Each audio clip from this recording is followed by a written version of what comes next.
سن لے، ہم نے کملی والے محمد کی زبان سے سنا ہے کہ امیہ غلامان مصطفیٰ کے ہاتھوں مارا جائے گا، امیہ غلامان مصطفیٰ کے ہاتھوں مارا جائے گا۔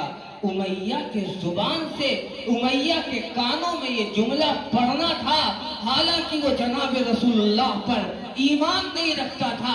امیہ کے پیروں کے نیچے سے زمین کھسک گئی اور حضرت سعد سے پوچھا، اے دوست، ابھی تک وہ دشمن تھا، اب پوچھتا ہے اے دوست، کیا واقعی محمد نے ہمارے بارے میں یہ کہا ہے کہ امیہ غلامان مصطفیٰ کے ہاتھوں مارا جائے گا؟ حضرت سعد نے فرمایا کہ سعد کے ان کانوں نے سنا ہے کہ میرے آقا نے کہا ہے امیہ غلامان مصطفیٰ کے ہاتھوں مارا جائے گا۔ امیہ گرتا پڑتا گھر پہنچا، امیہ کی بیوی نے دیکھا چہرے کا رنگ فق ہے، حلیہ بگڑا ہوا ہے، پریشانی کا عالم ہے۔ امیہ کی بیوی نے پوچھا، کیا ہوا؟ کسی دشمن نے دھمکی دے دی؟ کوئی مسئلہ پیش آ گیا؟ کوئی جان کا خطرہ ہو گیا؟ اس نے کہا نہیں، میرے دوست سعد نے بتلایا ہے کہ محمد صلی اللہ علیہ وسلم نے فرمایا کہ امیہ غلامان مصطفیٰ کے ہاتھوں مارا جائے گا۔ امیہ کی بیوی نے کہا کہ واقعی محمد نے یہ بات کہی ہے۔ حضرت سعد کے واسطے سے امیہ ابن خلف نے کہا کہ ہاں میرے دوست سعد نے بتایا ہے کہ آپ صلی اللہ علیہ وسلم نے یہ فرمایا۔ امیہ کی بیوی کہہ رہی کہ سن لو، اگر محمد نے یہ بات کہی ہے تو تم غلامان مصطفیٰ کے ہاتھوں مارے جاؤ گے۔ امیہ نے کہا تو اچھی گھر والی نکلی، مرے پہ دو لاتے اور رسید کی۔ ارے تجھے تو جینے کے گر سکھانا چاہیے، تجھے تو زندگی کا راستہ بتانا چاہیے، تجھے تو مسئلے کا حل تلاش کر کے دینا چاہیے۔ ارے تو اور یہ کہہ رہی کہ اگر تو محمد نے کہا ہے تو تو غلامان مصطفیٰ کے ہاتھوں مارا جائے گا۔ امیہ کی بیوی نے کہا اگر تو جینا چاہتا ہے تو میری بات کو اپنے دامن سے باندھ لے۔ سن، کبھی محمد صلی اللہ علیہ وسلم سے دشمنی کا اظہار مت کرنا، آپ سے کبھی جنگ کے لیے جانے کو تیار مت ہونا، کبھی جنگ پر آمادہ نہ ہونا، ان کے خلاف میدان کارزار میں نہ اترنا، کیونکہ اسلام کا قانون ہے جو دروازے بند کر لے اس کے لیے امن ہے، جو ہتھیار ڈال دے اس کے لیے امن ہے، جو صلح کر لے اس کے لیے امن ہے۔ تم قسم کھاؤ کہ کبھی بھی غلامان مصطفیٰ کے ہاتھوں لڑنے نہیں جائیں گے۔ وہ امیہ قسم کھاتا ہے، لات کی قسم، عزا کی قسم، مناف کی قسم، ہم نہ محمد سے دشمنی کا اظہار کریں گے اور نہ غلامان مصطفیٰ سے لڑنے جائیں گے۔ بات ہو گئی، دن گزرتے گئے اور محمد عربی صلی اللہ علیہ وسلم کا فرمان کے صادق ہونے کا وقت آتا گیا، اور پھر وہ وقت آیا جو بدر کا موقع ہوا۔ تب مکہ کے سرداروں کو اکٹھا کیا گیا اور ابو جہل کے کان میں یہ بات پہنچ چکی تھی کہ امیہ قسم کھا چکا ہے کہ محمد کے مقابلے میں تلوار نہیں اٹھائے گا۔ خود ابو جہل امیہ کے گھر پہ پہنچتا ہے اور کہتا ہے چل چل بدر کے میدان کی طرف چل، چل بدر کے میدان کی طرف چل، چل اولاد عزا کی عزت کو بچانے کے لیے چل، چل مناف کی عزت کو بچانے کے لیے چل، چل مکہ میں رکھے ہوئے بتوں کو بجانے کی عزت کو بچانے کے لیے چل، چل کعبہ میں رکھے ہوئے بتوں کی عزت کو بچانے کے لیے چل، چل بدر کے میدان کی طرف غلامان مصطفیٰ کے مقابلے میں شمشیر کو اٹھانے کے لیے چل۔ امیہ کہتا ہے مجھے چھوڑ دے، میرے بدلے 100 اونٹ لے لے۔ ابو جہل کہتا ہے نہیں نہیں تجھے چلنا پڑے گا۔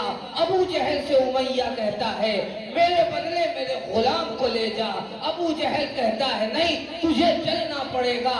امیہ کہتا ہے 2 غلام کو لے جاؤ۔ ابو جہل کہتا ہے نہیں امیہ تمہیں چلنا پڑے گا۔ امیہ معذرت کر رہا ہے، ابو جہل اصرار کر رہا ہے۔ بالآخر ابو جہل نے تانا دیا کہ تو گھر بیٹھ جا، چوڑی پہن کے گھر بیٹھ جا اور اپنی بیوی کو اپنے بدلے بھیج دے۔ امیہ کو غیرت آئی، اونٹ پر سوار ہوا، بیوی نے پکڑا، دامن پکڑا اور کہا امیہ قسم کھائی تھی یاد نہیں ہے؟ امیہ سعد نے تمہیں محمد کا فرمان بتایا تھا، یاد نہیں ہے؟ امیہ کہتا ہے مجھے یاد ہے، قسم تھی، اپنے دوست سعد کی بتلائی ہوئی بات بھی، لیکن مسئلہ غیرت کا ہے۔ جاتا ہوں ابو جہل کو چکما دے کے، راستے سے بھاگ آؤں گا، لیکن کیسے بھاگ سکتا تھا جبکہ ہمارے آقا نے فرمایا تھا امیہ ابن خلف غلامان مصطفیٰ کے ہاتھوں مارا جائے گا۔ امیہ بدر کی طرف بڑھ رہا ہے اور بھاگنے کا راستہ تلاش رہا ہے۔ ابو جہل پیچھے پیچھے، امیہ آگے آگے، ابو جہل پیچھے پیچھے، امیہ آگے آگے۔ آقا نشان لگا کر بتائے ہیں یہاں امیہ مارا جائے گا، یہاں ابو جہل مارا جائے گا، یہاں عتبہ مارا جائے گا، یہاں شیبہ مارا جائے گا۔ ادھر امیہ بھاگنے کا راستہ تلاش رہا ہے، ادھر میرے آقا امیہ کی قتل گاہ متعین کر رہے ہیں۔ پھر چشم فلک نے یہ منظر دیکھا، دنیا نے یہ نظارہ دیکھا، امیہ ابن خلف بدر کے میدان میں اترتا ہے اور غلامان مصطفیٰ اور مکہ کے غلام حضرت بلال کے ہاتھوں مارا جاتا ہے۔ اور میرے آقا نے جو فرمایا تھا کہ امیہ غلامان مصطفیٰ کے ہاتھوں مارا جائے گا، میرے آقا کا فرمان سچ ہوا۔ کیوں؟ اللہ نے فرمایا وَمَا يَنطِقُ عَنِ الْهَوَىٰ إِنْ هُوَ إِلَّا وَحْيٌ يُوحَىٰ۔ آقا جو فرماتے ہیں وہ سچ ہوتا ہے، اسی لیے آقا نے فرمایا تھا إِنَّ اللَّهَ يَرْفَعُ بِهَٰذَا الْكِتَابِ أَقْوَامًا وَيَضَعُ بِهِ آخَرِينَ۔ قرآن کو تھامو گے، قرآن کو دستور حیات بناؤ گے، قرآن کو نمونۂ زندگی بناؤ گے، دنیا میں بھی باعزت ہوگے، آخرت میں بھی کامیاب ہوگے۔ وَيَضَعُ بِهِ آخَرِينَ۔ قرآن کو چھوڑو گے، قرآن کو پسے پش ڈالو گے، قرآن کو اپنی پستی کا ذریعہ سمجھو گے، دنیا میں بھی رسوا ہوگے، آخرت میں بھی برباد ہوگے۔ تاریخ گواہ ہے امت مسلمہ نے جب قرآن سے رشتہ توڑا ہے، یہ امت ذلیل ہوئی ہے، یہ امت ناکام و نامراد ہوئی ہے، اور جب امت نے قرآن سے رشتہ جوڑا ہے یہ امت کامیاب و کامرہ ہوئی ہے۔ آؤ اگر تمہارے سینے میں دل ہے اور خون گرم ہے، میں تمہیں تاریخ کے جھروکے سے ہلکے سے اشارہ کرنا چاہتا ہوں۔ آپ نے تاریخ کو پڑھا ہوگا، جب کمیونزم کا انقلاب ہوا اور روس پر کمیونزم کا غلبہ ہوا، لیلن اور نارس نے نعرہ دیا اور نعرہ یہ دیا سب کو روٹی سب کو کھانا، سب کو روٹی سب کو کھانا، سب کو نوکری۔ علماء نے سمجھایا، دین کے مقتداؤں نے سمجھایا، دیکھو یہ نعرہ دکھاوے کا نعرہ ہے، یہ سونے کے دانے تمہیں دولت دینے کے لیے نہیں دیے گئے، یہ تمہارا شکار کرنے کے لیے ڈالے جا رہے ہیں۔ نوجوانوں نے کہا، دین اور بوڑھوں نے کہا، عورتوں نے کہا، یہ مولوی فرسودہ مزاج ہوتے ہیں، یہ قدامت پسند ہوتے ہیں، یہ ترقی کے راہ میں رکاوٹ چاہتے ہیں۔ جب لیلن اور نارس یہ کہتے ہیں سب کو روٹی ملے گی، سب کو کھانا ملے گا، سب کو ملازمت ملے گی، سب برابر ہوں گے، لہذا ہم لیلن کی بات مانیں گے، ہم نارس کی بات مانیں گے، ہم مولوی کی بات نہیں مانیں گے۔ جب اس نے دیکھا پہلا پھندا ہمارا کامیاب ہوا، اس نے دوسرا پھندا ڈالا کہ ہم اب اپنے ملک میں نام وہ رکھو گے جو نام اسلام سے تعلق نہ رکھتے ہو، لہذا نام کی تبدیلی ہوئی۔ جب یہ دوسرا پھندا بھی اس کا سر بیٹھا، اب اعلان کرتا ہے جب ملک پہ تسلط ہوتا ہے کہ ملک میں اب وہ نظام چلے گا جو نظام کمیونزم کا ہے، اب اسلام کا نظام نہیں چلے گا، اب اسلام باقی نہیں رہے گا۔ اب مسلمانوں کی آنکھ کھلتی ہے کہ ارے یہ کیا ہوا، ہم سے تو ہمارا دین چھین لیا گیا۔ لیکن اس وقت حالات اتنے تبدیل ہو چکے تھے کہ مقابلے کی ہمت نہیں تھی۔ میں صرف اشارے کر رہا ہوں، علماء کو شہید کر دیا گیا، علماء کو پہاڑوں کی چٹانوں میں چھوڑ دیا گیا، علماء کو برف کی سیڑھیوں میں دبا دیا گیا۔ صرف وہ علماء باقی رہے جو ہجرت کر گئے تھے یا روپوش ہو گئے تھے۔ روس کی سرزمین پر اعلان ہو جاتا ہے کہ اب مسجد میں اذان نہیں دی جا سکتی، اس لیے کہ اذان عربی میں ہے، عربی کے زبان کا تلفظ نہیں ادا کیا جا سکتا۔ روس کی سرزمین پر آپ اپنا نام عبداللہ، عبد الرحمن، عبید الرحمن نہیں رکھ سکتے، اس لیے کہ یہ عربی میں ہے۔ مسجد کے منبر سے اللہ اکبر کی صدا نہیں لگائی جا سکتی، اس لیے کہ یہ عربی میں ہے۔ مسجدوں کو تالے لگا دیے گئے، مسجدوں کو شراب خانوں سے تبدیل کر دیا گیا، کفر نقل کفر، کفر نباشت، مسجد کو سور کا باندھنے کا استبل بنا دیا گیا، مسجد میں شراب کے اڈے قائم ہو گئے، مسجد میں سور کو باندھ دیا گیا، اعلان ہو گیا قرآن نہیں رکھا جا سکتا۔ اگر کسی کے گھر میں قرآن پایا گیا اس کو سزائے موت ہوگی، گھر میں قرآن کا صفحہ مل گیا 10 سال کی سزا ہوگی، قرآن پڑھتا ہوا پکڑا گیا عمر قید ہو جائے گی۔ یہ اس روس کی سرزمین کا حال بیان کر رہا ہوں جہاں امام بخاری پیدا ہوئے، بخاری لکھی گئی، یہ اس روس کی سرزمین کا حال ہے۔ جہاں امام ترمذی پیدا ہوئے، ترمذی لکھی گئی، یہ اس روس کی سرزمین کا حال ہے۔ جہاں علامہ سید شریف جرجانی کا مدرسہ چلتا تھا، یہ اس سرزمین کا حال ہے۔ جہاں ہدایہ لکھی گئی، یہ اس سرزمین کا حال ہے۔